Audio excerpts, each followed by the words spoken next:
This is Gareth Southgate, and this is the Three Lions podcast.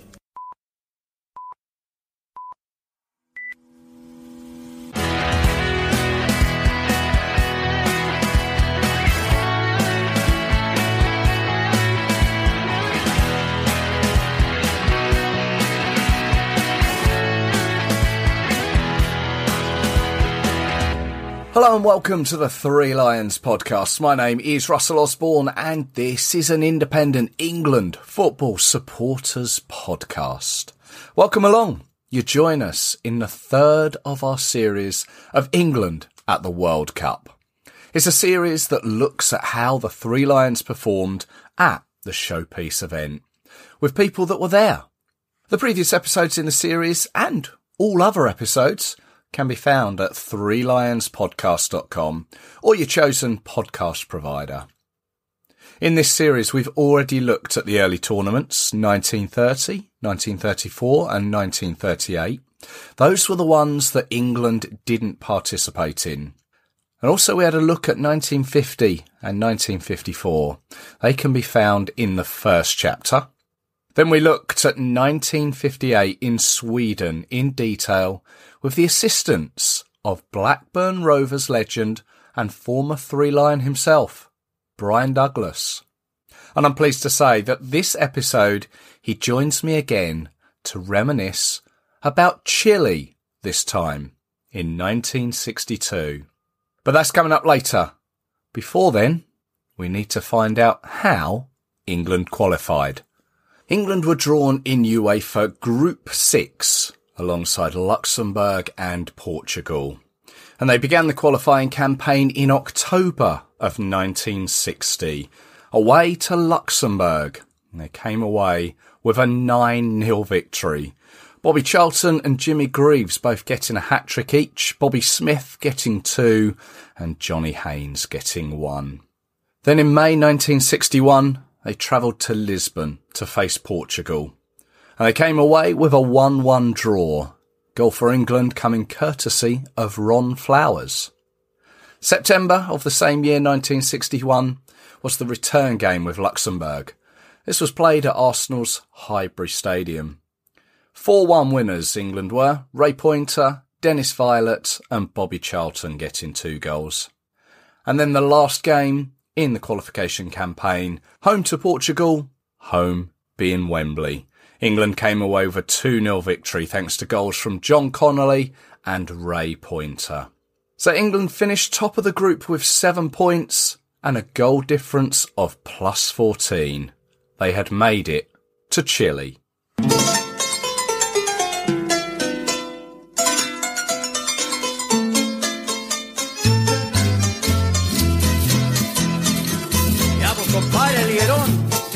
After the 2 previous tournaments were held in Europe, the American Federation said that this time the tournament should come to South America. Otherwise, if it didn't, they would completely boycott it. And Chile was chosen ahead of Argentina. So 1962, the World Cup. 16 teams from 3 confederations. 10 from Europe, 5 from South America, and Mexico from CONCACAF. 4 groups of 4 held across 4 Chilean cities: Rancagua, Santiago, Arica and Vina del Mar. However, in 1960, Chile experienced a devastating earthquake. In fact, the strongest the world had ever experienced, reaching 9.4 to 9.6 on the moment magnitude scale. This was a measurement similar to the Richter scale. 1960 emerges as the most disastrous earthquake year of modern times. Thousands are dead. 1/4 of the nation, over 2 million homeless. Whole cities have been reduced to shambles. Originally, 8 stadia were set to be used across the country. But as 50,000 people lost their lives and 2 million were affected in one way or another, the decision was made to reduce the stadiums down to 4. Devastation was caused across the country, but Carlos Ditborn, president of the organising committee, vowed to rebuild. And that he did. The 4 stadiums were built again, albeit with lower capacities. But this was fine, as they were still able to meet demand for seats, as international travel to Chile was far away from the likes of Europe. And such was the respect for Carlos Ditborn that the stadium in Arica was named as the Estadio Carlos Ditborn. Sadly, though, he passed away a month before the tournament began. The tournament poster was a fairly bland affair, a blue sky with stars and the earth slightly obscured by a football. And the image of the earth shows the continents in black, although the slither of Chile on the west of South America is highlighted in red. And so for the fourth and final time, Walter Winterbottom would select his group of players. Again, 22 of England's finest. They were 3 goalkeepers: Gordon Banks of Leicester City, Alan Hodgkinson of Sheffield United, Ron Springett of Sheffield Wednesday. Defenders: Jimmy Armfield of Blackpool, Don Howe, West Bromwich Albion, Bobby Moore of West Ham, Maurice Norman of Tottenham, Peter Swan of Sheffield Wednesday, Ray Wilson, Huddersfield Town, 2 midfielders, Stan Anderson from Sunderland and Ron Flowers of Wolves, and up front, Bobby Charlton of Manchester United, John Connolly of Burnley, Bryan Douglas, Blackburn Rovers, George Eastham of Arsenal, Jimmy Greaves of Tottenham, Johnny Haynes of Fulham, Jerry Hitchens, who was playing in Italy for Inter Milan, Roger Hunt of Liverpool, Derek Kevin of West Bromwich Albion, Alan Peacock of Middlesbrough, and Bobby Robson, also of West Bromwich Albion. Now, as we did in the previous episode where we looked at the World Cup of 1958 in Sweden, I spoke with Bryan Douglas, who was a part of that squad that travelled and played in the tournament in Chile. This is what he had to tell me all about it.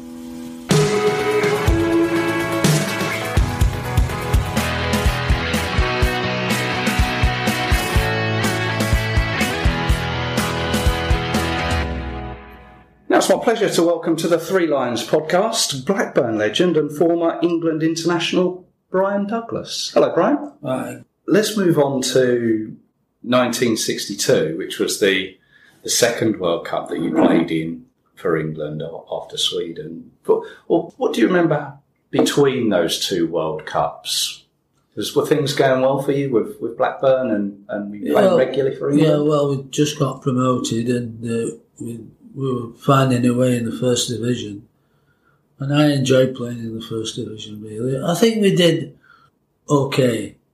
I think we got to the cup final, of course, in 1960, and that's the biggest disappointment in my football career, really. Right. I just thought we let the town down. But the good thing for me, my second son, was born on the eve of the cup final. I didn't know anything about it until on the eve of the cup final, the night before the cup final, like we'd been out to the theatre or something. Right. And I got home and everybody was congratulating me in the hotel. And I said, what about? And they said, do you not know you've just had a son? Your wife's just had a baby. I thought, bloody hell, I nearly had a baby, I'll tell you. And on the cup final morning, I went down to the hospital in the middle of London, and to see my new son and my wife.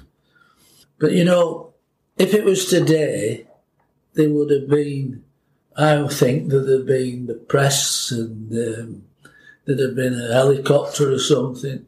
I had to find my own way there. I had to find where the bus stop were to get to the tube, from the tube into London, ask where the hospital was. And that's how it was in those days. They weren't wrapped in cotton wool as I think they are a little bit today. You think the times are different? Well, are they worse now? Pardon? Are they worse now, do you think? Oh, it's better now. Better now? Yes. And so it should be. Right. So it should be. I'm not envious of it all. But it was all very exciting. And then the postscript to all that is that after the game, I obviously I went to see her, were disappointed. But on the Wednesday, I left her with the baby in London and flew out to Portugal with the England team. In other words, I left her on her bloody own.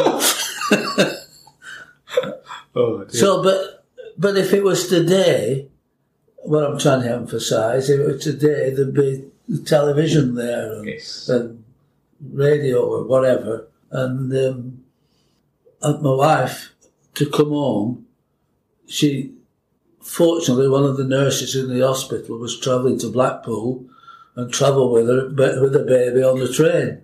Wow. You know, today I think there'd been a little bit more. I imagine so, yeah. So, I believe you played 19 times for England since the Sweden World Cup. You pretty much cemented your place, I guess. Yeah. And so you'd been in games against Greece, was it, you said?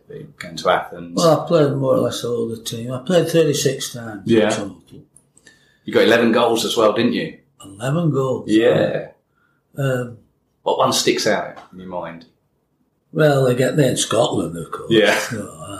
They get in Scotland. Edinburgh as well. Well, I scored 2 or 3 goals against Scotland, I think.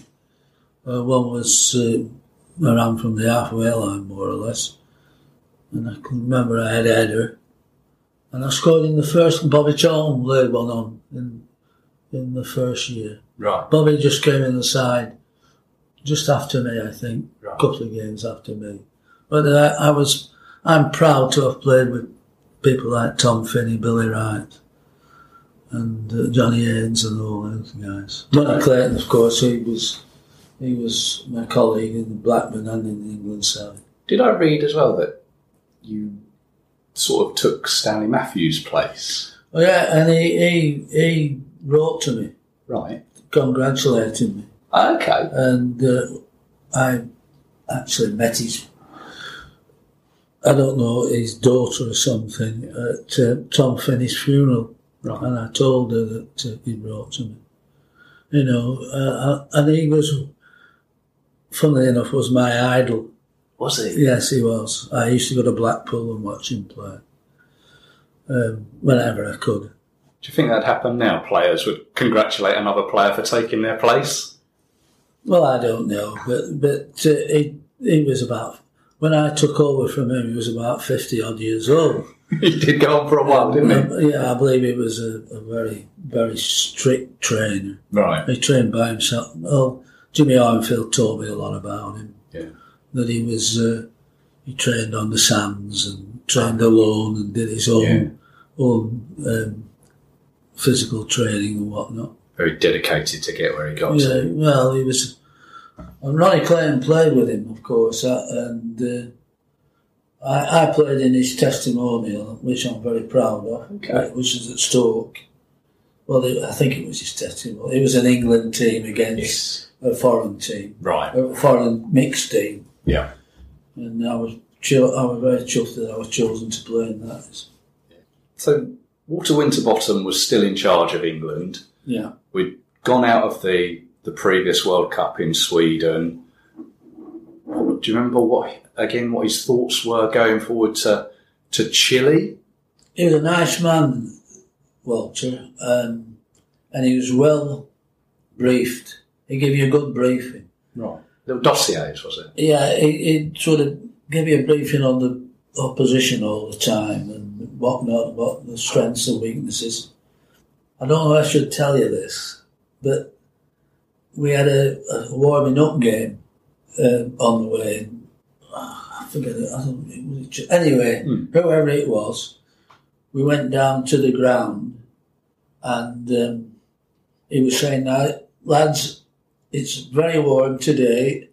If you decide what kind of boots you play, if you're going to play your studded ones or your rubber ones, Right. which is sort of, he said, now, bring your studded ones. If you're going to play your rubber ones, bring your studded ones, because here, you know, he said it could, it's like this lovely, beautiful weather, but suddenly it can overcome and it downpour and there'll be pools of water. And one of the interpreters says, I'm sorry, Mr. Winterbottom. He said, it's not rained for the last 20 years, though. when he looks at somebody fool. But we had a warming up game in Chile, I think. I'm getting mixed up. Yeah. But we had this warming up game and then flew down to the games were in Chile. That's right, the World Cup was in Chile. Well, we had a warming up game in Peru. I think it was Peru. I mean, Sweden, as we say, was easy to get to from here. Yeah. I mean, I imagine it was a real logistical nightmare, was it, getting to Chile? Yeah, going to Chile. We flew into America first and changed aircraft. I think in a few hours in there, and then flew down to there. And then when we played a friendly, that was it against Chile, I think. Okay. That was a friendly. And in Chile, we went to, there was a British club. Like expats? What it was, here in Lancashire, the weaving and whatnot, looms. Yes. Well, they were changing. I mean, there's a big behind this the door and end there. There used to be a big mill, the weavers and everything when I was a kid. And over in there, they bought a lot of the machines that do the weaving and whatnot. And some of the tattlers, what they called tattlers, and the ladies who did they were living the life of Raleigh. They emigrated to there. Right. And I remember we went to an English club and they were all Lancashire people, and how's your Bert? Well, my brother, and I thought, bloody hell, it's good to not with somebody else's wife, right? But, everybody made us welcome. Yeah. And I think the England made sure that we were in good... hotels and that sort of thing. Well, in the World Cup, we were up in a mountain. Right. Where dirt battery. What it was a copper mine. They were Americans. But they had a lot of it, a few English ladies to cook the meals for us. Right. So we were and we got a little train down to the ground to play. I mean, I think in the first 2 or 3 games there was only about 3,000 or 4,000 watching us because it was a little village where we were playing. Right. You'd have to look it up. I don't know, Rankow or something it was called. Okay. Because those first games, or the group games, the draw, I think. There was Hungary, the lost to. At Rancagua, where England played Hungary in the first round, there had been heavy rain. England, in their traditional colours of white shirt and dark shorts, kick off. The pace is fast, despite the rain. The game was fairly even until the 19th minute. Then Tichy cracked home the first goal for Hungary from about 20 yards. England had a few chances to score in the remainder of the first half, but they all came to naught. Maybe the England team had had a tactical talk at half-time. Whatever the case, they were managing to keep the Hungarian forwards out. One man in trouble was keeper Springett, who was having difficulty with the slippery ball. With a quarter of an hour of the second half gone, a Hungarian defender prevented a certain goal by pushing the ball around the post with his hand. And the referee gave a penalty. And Flowers scores. It's now Hungary 1, England 1. From this point, both teams continually piled on the pressure but couldn't break through. The game looked like ending in a draw. But with less than 20 minutes to go, Albert took a pass near the goal and made it 2-1 for Hungary. And then we beat Argentina 3-1, and then drew with Bulgaria. That's right. 3-1. I think Ron Flowers scored a penalty. Right. Yeah, but as I say, we was up in these mountains, and there was a bridge I can remember. They were the people were poor. Right. You know, they were. I know that we played Skittles and whatnot, and there was the kids putting the Skittles back up for us. People like Jimmy Greaves were giving them toffees and whatnot. You know. Yeah. Because they say about South America being high up an altitude. You Was know, that noticeable? Was it hard to breathe and play? No, it was okay. It was well, I found it okay. Yeah. And we were, well, it was a copper mine, you see. Mm. And these people who had the houses on the copper mine, they gave us a landlady kind of thing to look after. I think I was with Jimmy Greaves, Right. Jimmy Armfield, and Bobby Moore, I think. That's right, because Bobby Moore, I think, had he just come into the squad? He'd done very well in they always play just before the cup final. There's always a game on the night before, and he played in it. Right. It's like the under-23s against, I don't know, a mixed side or something. Yeah. And he was added to the squad on the basis he wasn't of that game? originally picked. Okay. And he was added to the squad. And he was in the room, I know in this house, we were all in different houses. And he was in the same house as me and Jimmy Armfield, and him and Jimmy Greaves, who recently passed away. Yeah. What was Jimmy? All three buggers have passed away now. What was Jimmy Greaves like? Fabulous. Fabulous. For a bloke that could play like he did. You know, his head was nothing, no ego or anything. Right. He was a fabulous, fabulous bloke. I cried the other week when I died. Some people say he was the best England striker. Oh, he was fabulous. Yeah. He'd side-footed them in and he'd change his feet. But he was modest. That's Right. what I liked about it. He didn't show off or anything. He wasn't big-headed or anything. Not most of them are, really.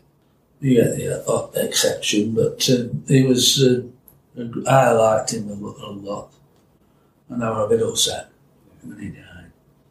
Well, England finished second in the group at the Chile World Cup, which meant we went on to the quarter-finals. And again, we played Brazil. And you seem to like playing Brazil. Yeah. Unfortunately, we lost to Brazil. And I say they were I think that's when... Pele was on the bench, I think. Pele came on the scene. Yeah. The matches. But there was it Garrincha? Oh, the outside right. Yeah. Well, they say he never headed a ball, but he headed one in there. And another one I can remember was a free kick, Varva, somebody, and the goalkeeper hit his chest and ballooned up. Somebody came forward and headed it in. Yeah. But once then, you couldn't get the bloody ball off them. Brazilians, yeah. You know, they just kept the ball all the time. And to be honest, I was going past the left back time and time again before they took the lead. As I say, he headed it in. He was like Matthews, the lad who scored. And Bobby Charlton were having a field day down the left-hand side.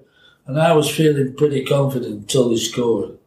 And then after that, we couldn't get the ball off. Really? And the mist really closing in now. Cold mist from the Pacific Ocean, making visibility a bit dicey. Out of a 27,000 capacity as Zagallo ticks the corner, there's Garrincha, it's a goal! Brazil have scored! And now we get the celebration. 14 minutes from half-time, the stadium erupts. And off go the thunder flashes. Brazil are in the lead, 1-0. 14 minutes from half-time. A superbly taken goal by the outside right, Garrincha. Nevertheless, Hitchens took his chance and it's 1-1. And Baba has scored, it's 2-1. Baba has made it 2-1. 8 minutes of the second half gone. Brazil have come back into the lead. Amarildo to Garrincha. It's a goal, a beautiful goal by Garrincha. Oh, that was a scorcher. Easy to say that Springett should have had that one, but it was a superb chip shot. And the whistle goes for the end of the match. Brazil have beaten England 3-1 and so reached the semi-final of the World Cup. Do you think that was a missed opportunity then? If we'd have scored if early. we'd have scored or something or consolidated it, we don't know where we'd have gone. But you've got to remember we'd had more like most other teams, I suppose, but we'd had I had particularly had a hard season because we got promotion. Every game was a bloody cup tie from about January. So every game was a cup tie, and then there was the England thing as well.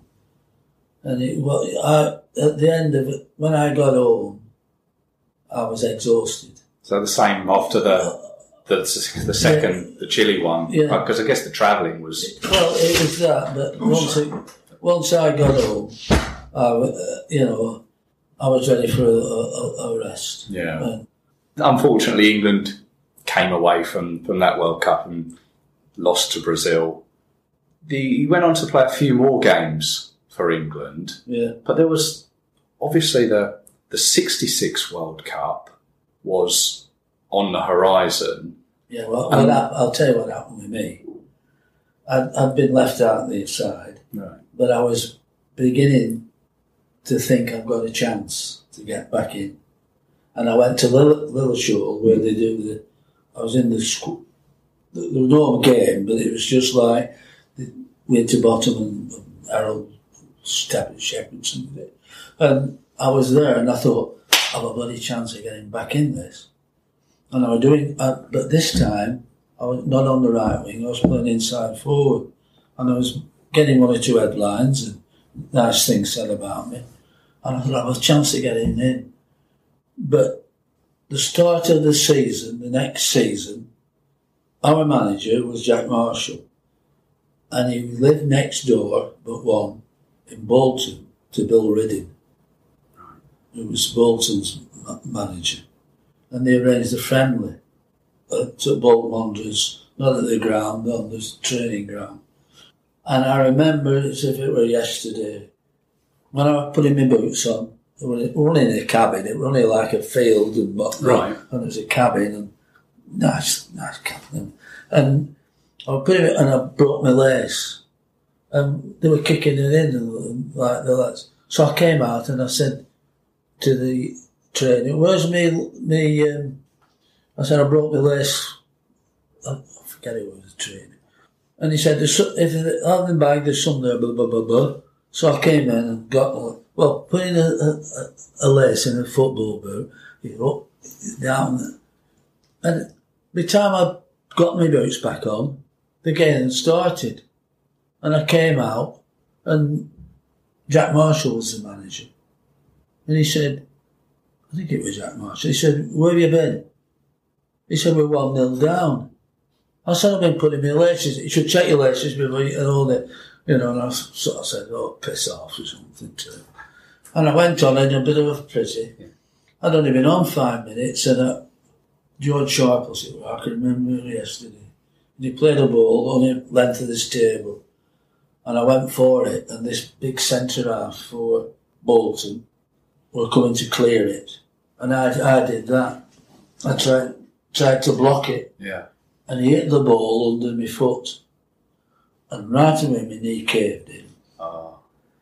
And I didn't play again till after Christmas.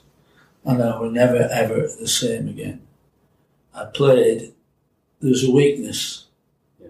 And even though I tried to hide it, I couldn't take, for example, if I stand up, I couldn't take, because I was a little bit of a warrior, Yeah. I couldn't take, if you went that way, take the weight on here to go across. Yeah. I had to sort of go across with a bad leg. And also, I lost that yard or two. Oh, right. And I knew myself, but I tried to hide it, but eventually I had to pack it in. And that was the end of my international career. I'm really slowly, but I've been grateful. I've had a great time, and I've been grateful to football, and I've had a fabulous life.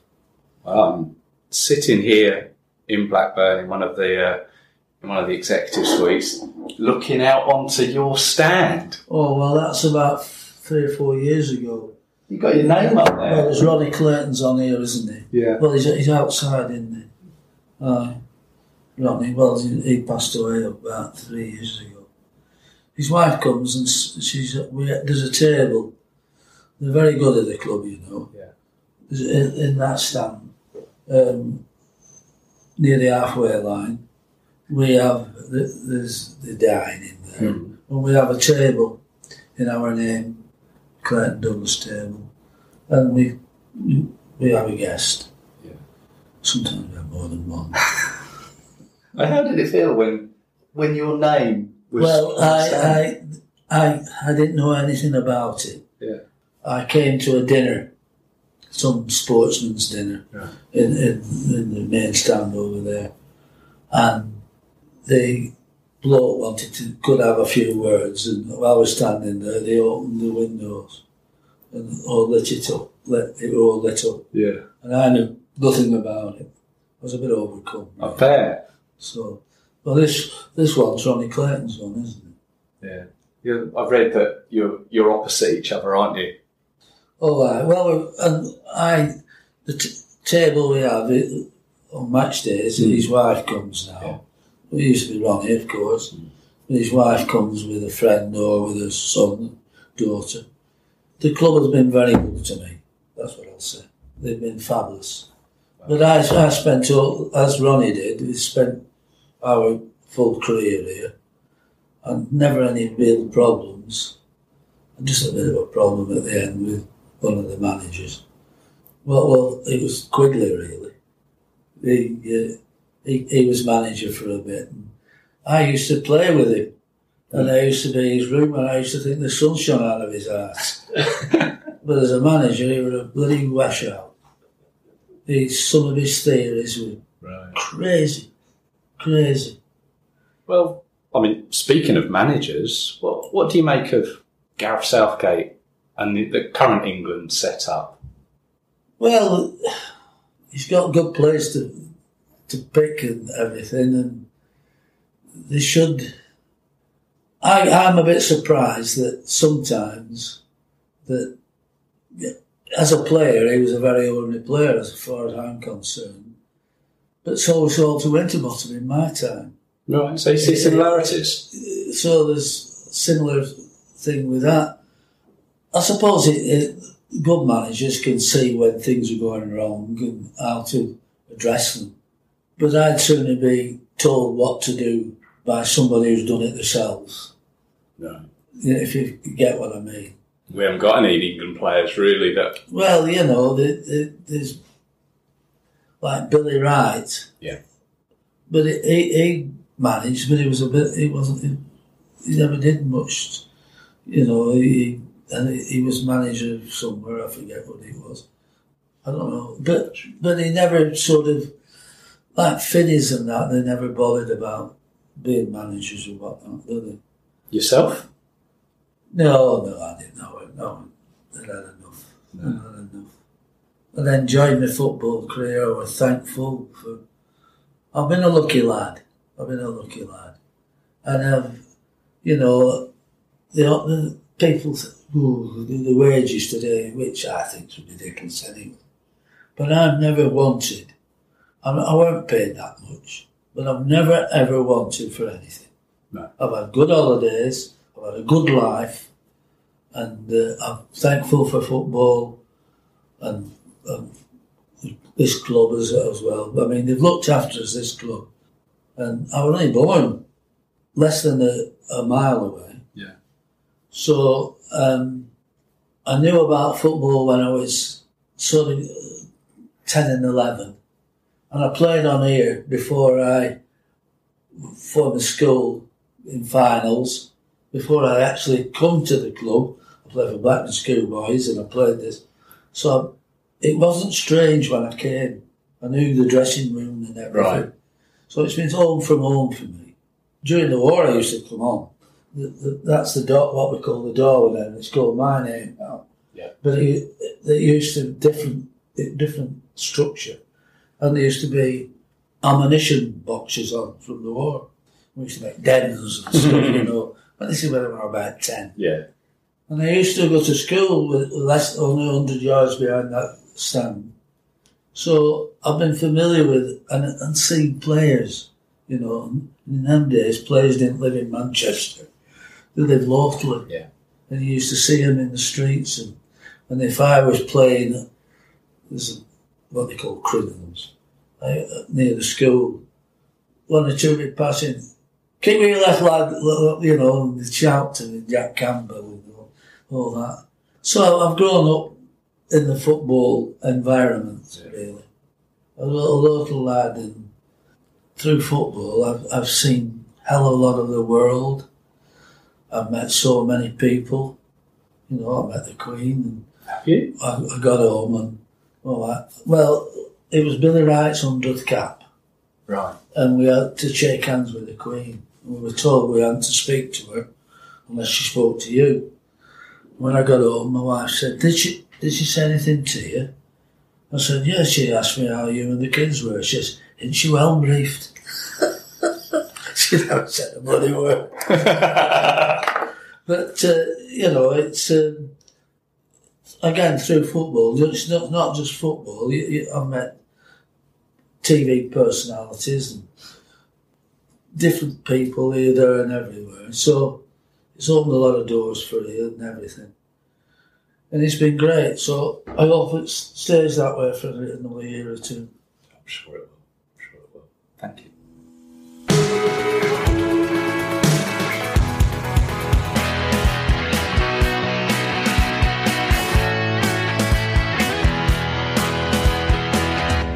Oh, wasn't that great?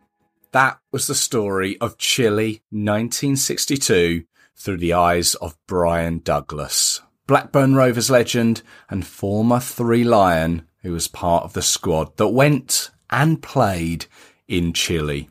Absolutely fascinating. Huge thanks to him, and big thanks also go to Rob Gill and all at Blackburn Rovers for their hospitality and help with organising that meet-up. As we mentioned in the chat, England bowed out of the tournament to Brazil, as they would do again in later years. But that's an episode for another day. Brazil would go on to play the hosts Chile in the semi-final, beating them 4-2 in Santiago in front of 76,000. On the same day, at the same time, but in Vina del Mar, some 120 kilometres north, Czechoslovakia beat Yugoslavia 3-1. And the final, played on the 17th of June between Brazil and Czechoslovakia, saw the Czechs go 1-up. But Brazil would come back with goals from Amarildo, Zito and Vava, and they would go on to pick up the Jules Rimet trophy for the second time. And just as Italy had done in 1934 and 38, they became only the second team to defend their title. Something that no team has since done. Thank you as always for tuning in. If you've missed the previous episodes, they are available at your podcast provider or threelionspodcast.com. There is the early World Cups episode and the one before this, again with Bryan Douglas, where he spoke about Sweden in 1958. Now I'm sure you'll all know the next instalment, the one where football really did come home. And I've had a chat with someone who was there. Again, really great to hear the stories from that time. A time that I only know from reading about and seeing grainy TV footage. So that episode is coming your way very soon. Hit the subscribe button on your podcast provider. You won't miss it. My name is Russell Osborne and this is the Three Lions Podcast. Don't forget you can follow the show on all the social media channels, Twitter, Facebook and Instagram. Go on, give it a search, give it a follow. And I'll be back with you with some more England content very soon, which I hope you can join me for. So until then, please do look after yourselves. Cheers.